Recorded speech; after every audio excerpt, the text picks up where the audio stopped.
Welcome back, class. We'll now be looking at Chapter 9, Evolution in Psychology. We'll go through an introduction. We'll talk about Herbert Spencer and evolution, Spencer's conception of psychology, Spencer and Lamarck, and then Spencer and Darwin. We'll look at the organism and its environment, Darwin and consciousness. We'll go through some conclusion material and look at a few details. First, let's talk about what evolution actually is. Evolution, the process by which different kinds of living organisms are thought to have developed and diversified from earlier forms during the history of the Earth. So, introduction. Darwin was not the first regarding species change. We saw this earlier even with Goethe from a previous chapter. We see that these ideas existed even with Aristotle and Buffon. They all had some idea or notion about this notion of species changing over time. Evolution was not necessarily contrary to religion, some thought. It was part of God's design, so we are still special. We saw this idea of specialness pop up a few times already as well. The notion is if Earth was not the center of the universe, then we're not so special. If the Earth is like one of many other celestial bodies that goes around the sun, then we're not so special. So obviously these ideas did cause some concern. Some thought they would fit right into God's design. The notion of this evolution or this species change was basically the idea that we started off simple and then we became more complex. We'll see more examples of that as we go through this. So Spencer is the individual basically stated that brought the idea of evolution to the arena of psychology. So from studies of embryology, Spencer came up with certain ideas. The evolution from the less to the more sophisticated, from the undifferentiated to the differentiated. This pattern went beyond the biological. So he determined that this was not part of God's plan, but was merely a scientific or materialistic process, purely a natural phenomena. So here we're sort of seeing him shy away from the idea of some sort of deity's hand involved in the changes of the creatures, but something that was more of a naturally occurring phenomena. So let's look at Spencer's conception of psychology in a way. We have consciousness, a view of mentality. We look at this inner aspect plus an outer aspect, and that equals nature. The same thing or same substance from two different perspectives. Very similar to the idea of the double aspect view. We have the subjective inner mental world, experiential side of objective nervous system activity. So as the nervous system changes, so does the mental state. So we go from simple to complex. Feelings of simpler organisms will differ from more complex organisms. We go from primitive states to complex states of consciousness. So it's not just the biological that's changing or evolving. It's the mental aspects, the mentality that changes as well. Again, from primitive states to complex states of consciousness. The mind's basic states are put together via association into more complex states. Again, an idea that we've seen several times already, that we have the simple components put together to form more complex components. In this instance, we have the basic states of the mind put together to form more complex states of the mind. So we talked about the nervous system here. Let's look at how this nervous system evolution does occur. Evolution of the nervous system. Simple nerve nets seen in animals like the Cnidaria evolved first, followed by nerve cords and bilateral animals, ventral nerve cords and the invertebrates, and dorsal nerve cords surrounded by the notochord and chordates. Bilateralization led to the evolution of brains, a process called cephalization. So what we see here is simple to complex biologically, from the nervous system perspective, as well as from the emotional and cognitive perspectives.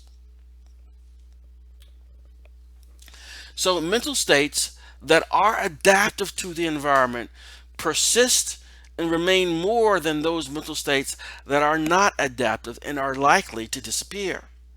So those things that aid in our survival in some way, those are the things that stay around, because whatever mental states that we possess, we have those mental states. They allowed us to live long enough for us to have offspring who may have the same characteristics that we did as the parents. So they have those same mental states, and therefore we see more of those mental states around. Whereas those who did not possess those very effective mental states, they did not survive. They did not live as long and did not have as many offspring. So adaptation increases our chance of survival. Adaptation increases our chances of survival. The mental world reflects the outer world. See how important that is. The mental world reflects the outer world. A true idea corresponds more closely to the external reality. So when we see something, our mental representation, whatever you want to call it, the mental view of it that we have in our head is close enough to reality to make it more useful to us in guiding our behavior. That makes sense. So that we see something more accurately, allowing us to survive, to have offspring, so that those characteristics that we possess can be sent on to our descendants. Previews certain concepts as well. The idea of connectionism. Learning is the formation of connections in the nervous system based on repetition of stimuli close in space and time. So as we practice things, as we learn things, these establish connections within our nervous system. From previous classes, you may know about this. When we are going to take piano lessons when we're younger, those neural connections and networks are made. Okay, and so that helps us to learn this information. And of course, then we go through a pruning stage when we are a little bit older, and if we have not used those networks of nerves before or recently they've gone out of use, they may be pruned away. You know, the idea of use it or lose it. Another idea that this previews a certain concept of the law of effect. Behavior that is followed by pleasant consequences is likely to be repeated, and any behavior followed by unpleasant consequences is likely to be stopped. So these ideas sort of support the notion of us learning, building these connections, these mental states, whether they be remembering or thinking more clearly or learning.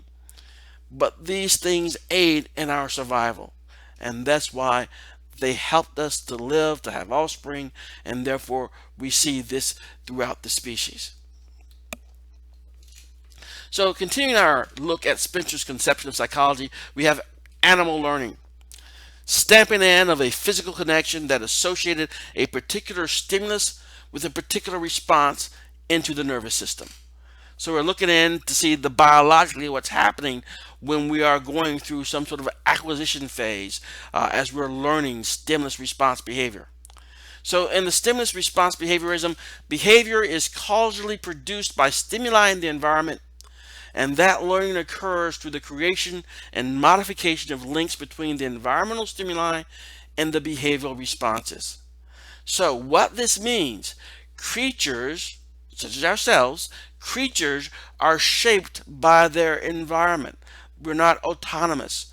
So at least from the perspective of learning, things that are going on in our environment can have an influence on us and help to shape our behavior. So psychologically, a collection of associations or relations that have been driven by the relations and the external environment. A collection of associations or relations that have been driven by the relations and the external environment. Things that go on in our external environment will have an impact and influence on us. The self is an aggregate of feelings and ideas.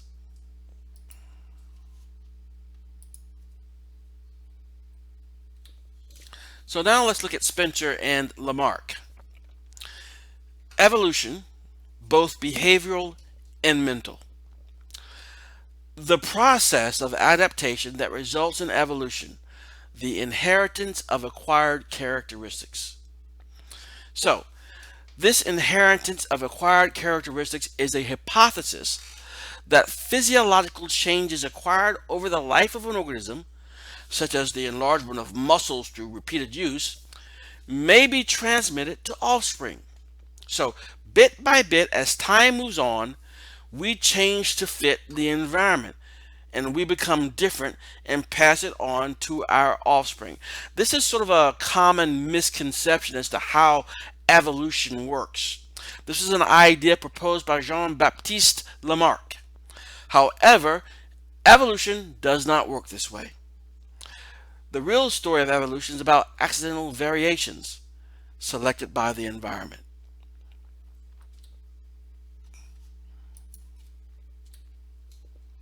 So, Darwin's real contribution was not evolution, but the process of evolution, the thing that really drives evolution, natural selection.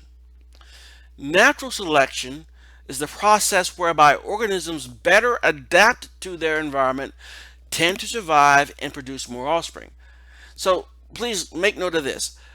Organisms that are better adapted, not that some organism is adapting to the environment. It's not a process that they're going to change to fit the environment. That's not what this is saying. It's just saying that some organisms are already better adapted to the environment and they tend to survive and produce more offspring. So what it comes down to is this. We have normal variations within a species. That's just the way it is. Not every creature is going to be a cookie cutter of every other creature. There are going to be some that are going to be slightly different this way, some that are going to be slightly different another way. Sometimes a certain variation may be quite advantageous to that organism. So we have these normal variations within a species. Based on variations, some are more successful than others. They have the right variations for that particular environment. And so they live longer and have an opportunity to have more offspring. The offspring then inherit the characteristics of their parents and consequently also become successful and so on. And so they have children or offspring and they have offspring and their offspring have offspring, so on and so forth. The ones who have the offspring, the ones who are around long enough to have the offspring, they're basically the winners. This is referred to as descent with modification.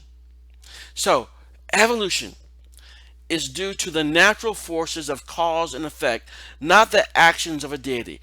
It's also the cause based on variation is the engine of change. That is the whole thing that causes evolution, variation. Variation within a species.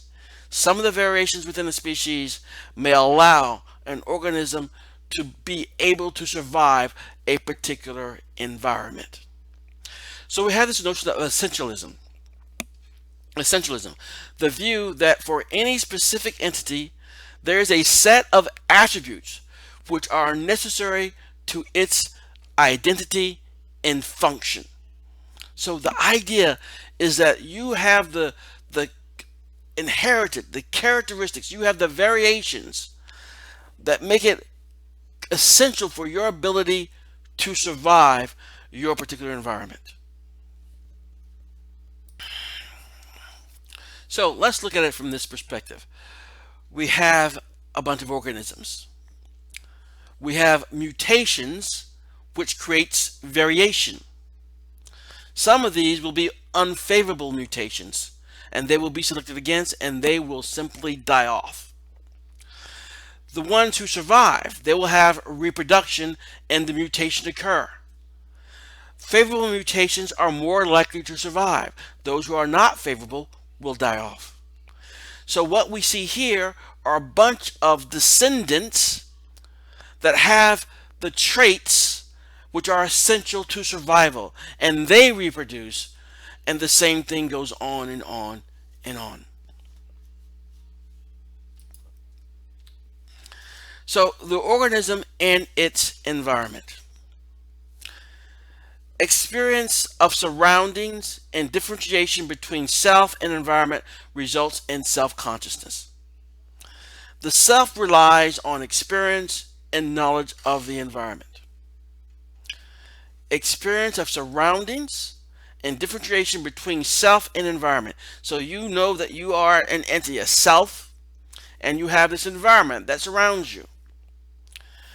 The self relies on experience and knowledge of the environment. This results in what they refer to as self-consciousness. You are yourself and you are aware and knowledgeable of your environment. Animal environment mutuality. The view that we can only understand the psychology of an organism in relation to its surroundings. Again, as we've seen earlier, an animal is going to be influenced and shaped by its environment.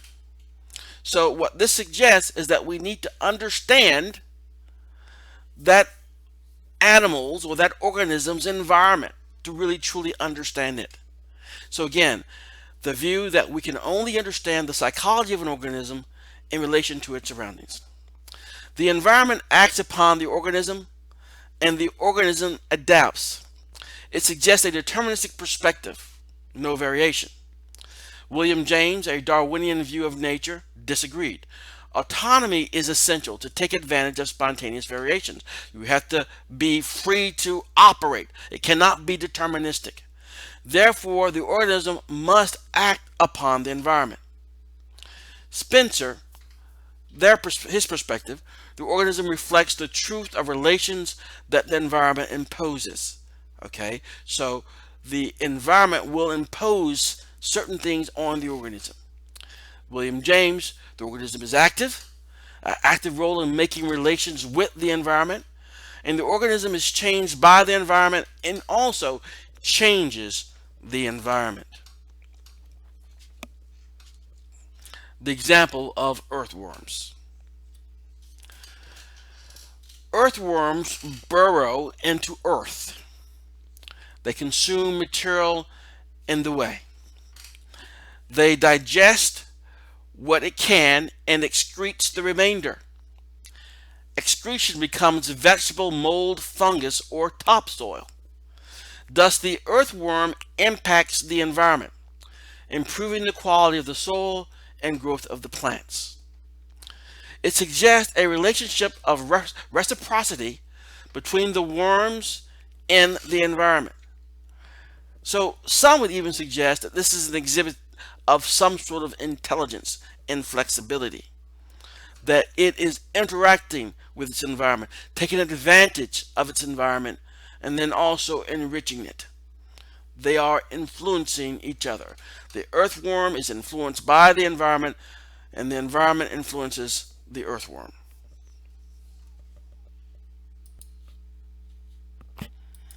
So now let's look at Darwin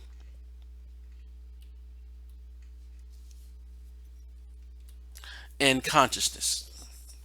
First, let's go back to Rene Descartes. Animals are machines. They are mechanical. Remember that discussion that we had previously. Okay. For Descartes, everything is a mechanism to lesser or greater complexity. Animals are machines. They're mechanical. They feel pain and have basic sensations, but they do not have intelligent thought. Intelligent thought is the property of the rational, non-material human mind, not animals. They do have reflexive behavior. Charles Darwin's perspective. The mind is part of the natural world. Earthworms exhibit adaptive and flexible behavior. They have no real sense of the environment through the senses. Behavior is not mechanical but illustrates intelligence and flexibility. Flexibility of behavior. You struggle with the consciousness of animals. Do they possess self-awareness like humans? Well, if you ask any pet owner, if you want to call them a pet owner, that might not be so PC these days, or animal companion, dogs show guilt and shame. Have you ever seen a dog get caught doing something? Do they seem to show guilt and shame? Is this a sign of self-awareness? George John Romains, continuity between the species. All aspects of mental life are not restricted to humans. So there's a little bit of debate going on to some extent, it has been in the past, as to is this idea of certain things like self-awareness, is this something that is totally a part of the human condition, or do other animals exhibit this as well? So let's look at a few concluding ideas here. The evolutionary approach to psychology. The evolutionary views. To understand the mind, you must understand its relationship to the environment. Mind is part of nature and is found throughout the animal kingdom. The mind is active. Nature is not a machine. Thinking things are not machines. They're not disembodied minds. Thinking things fuse the mental and the physical, a very organic perspective. Compared to the Cartesian views, our friend Rene Descartes, the mind is separate from the environment, and knowing the environment does not aid in understanding the mind. The mind is not part of nature. The mind is passive. Nature is mechanistic, and the characteristic of nature is the absence of mind. The mental world is part of the physical world. The external world is mechanistic, and the internal world, the mind, operates on reason and rationality. It has a mechanistic perspective. Now, a little bit more on Herbert Spencer and Charles Darwin. So, evolutionary theory before Darwin. Spencer applied his view of evolution to everything in the universe, including the human mind and societies. Through evolution, differentiation occurs and systems become increasingly complex and move in his mind toward perfection. He applied evolutionary theory to selection of behavior and what was called the Spencer-Bain principle. He proposed that the probability of a behavior occurring in the future is a function of whether it is followed by a pleasurable event or a painful event. This became the cornerstone of Thorndike's connectionism and Skinner's operant behavior. Herbert Spencer went on to propose that these propensities for various behavioral responses could be passed on to offspring. He applied the notion of survival of the fittest to societies and entities within societies. This is the concept of social Darwinism. He was the first to coin the term survival of the fittest, but it was later used by Charles Darwin. According to this idea, societies and entities within societies, for example, businesses and companies, evolve, and those which are more perfected survive, and those which do not perfect, adapt, do not survive. This was obviously compatible with the capitalist and individualistic philosophy in the United States at the time, in history and in social Darwinism, and it was accepted wholeheartedly. Survival of the fittest. If you are fit and capable, you survive. If you are fit and capable company, you survive. If you're a fit and capable individual, you survive, and it's the right thing for you to be able to survive. If natural forces were allowed to operate freely, societies and individuals would approximate perfection. So the idea basically there is this: if we did not put out assistance for people to help people up that had fallen down, society would approximate perfection in his idea. So, social Darwinism. Society should allow the weak and less fit to fail and die, and that this is not only good policy, but morally right.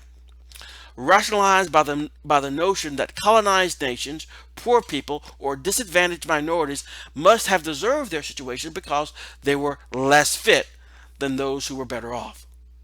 Spencer's publication sold over 400,000 copies in the US alone, and was one of the most influential thinkers in the late 19th century.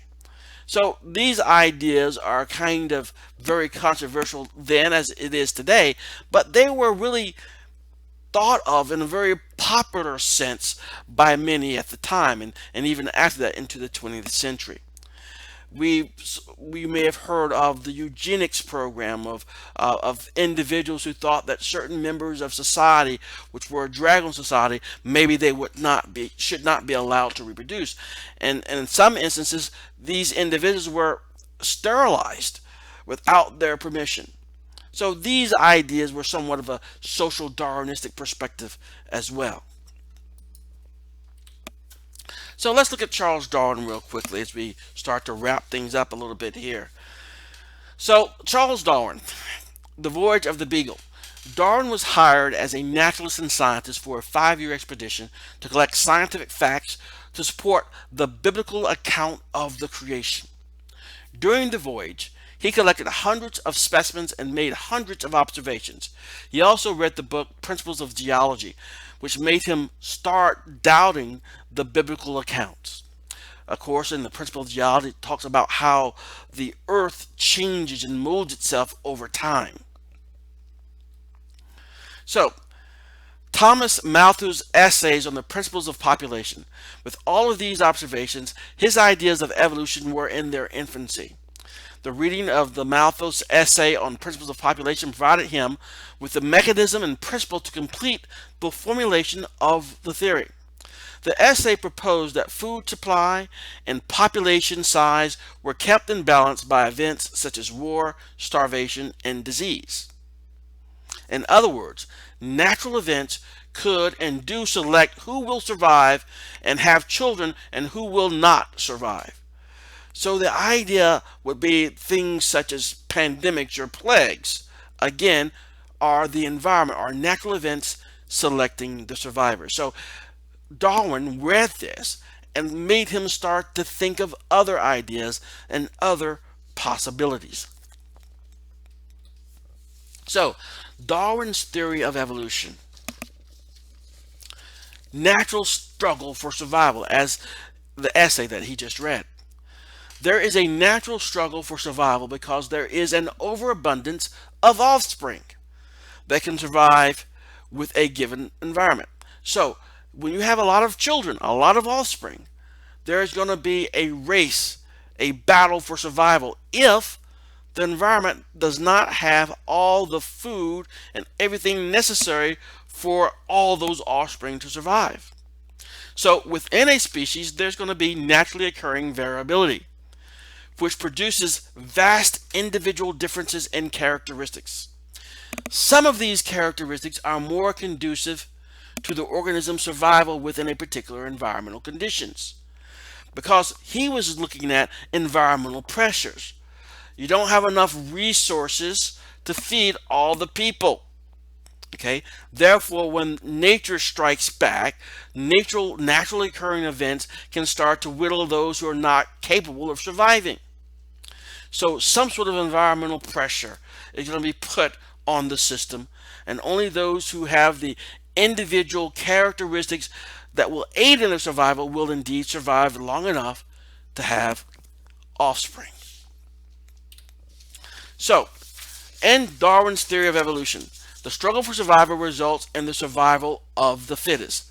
Therefore, a natural selection occurs. What they mean by natural selection is that nature is selecting the winners, because nature is going to be the actual thing that's going to determine who survives and who doesn't. So nature has its phenomena, its events, and only those who have the characteristics to survive will survive. So a natural selection occurs. Evolution, in other words, results from the natural selection by environmental pressures, of those accidental variations among members of a species that prove to have survival value.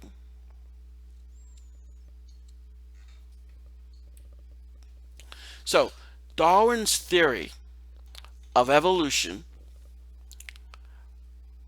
fitness defined solely in terms of the ability to survive and reproduce. Darwin said nothing about progression toward a goal or perfection. Evolution just happens due to natural environmental pressures. Of course, there's going to be a conflict with the church, mainly due to Darwin's estimates of the Earth's age, not fitting into biblical representations of the Earth's age. The case for evolution in Darwin's book. His initial book, On the Origin of Species, referred to humans very little. The Descent of Man makes his case for humans being a product of this evolution. Evolution's role in psychology. Darwin's book, The Expressions of Emotions in Man and Animals, is most directly related to psychology. In the book, he argues that human emotions are remnants of animal emotions that had once been necessary for survival. These comparisons launched modern comparative psychology. So let's look quickly here at Darwin's influence. The theory that Darwin came up with was revolutionary. It still affects the behavior of scientists and philosophers today. It changed the traditional view of human nature and the view of our place in the universe. The theory has influenced all areas of psychology. It also played a significant role in the development of functionalism and subsequently behaviorism. Evolutionary psychology has also used Darwin's definition to account for many human social behaviors. One that comes to mind, and I hate bringing it up, but this popped into my head, is promiscuity. The promiscuity of males in the species. The idea is promiscuity, that is sleeping around and all that type of stuff, is that some have seen it as sort of an evolutionary thing. We are driven to try to spread our genes, to aid our descendants. We want to have more of our genes out in the gene pool, so to speak, and therefore they want to sleep with many. Evolutionarily, that is what they have used to describe that type of behavior, to sort of give light to or enlighten us about human social behaviors. The idea is that for females, their evolutionary drive is going to be different. They're not selecting for certain things. For example, males tend to select younger and more healthy simply because of fertility, whereas females usually select older for purposes of stability and loyalty and things of that nature. So Charles Darwin's ideas have been quite controversial, very revolutionary back then, still controversial today, but has had a great deal of impact in the area of psychology.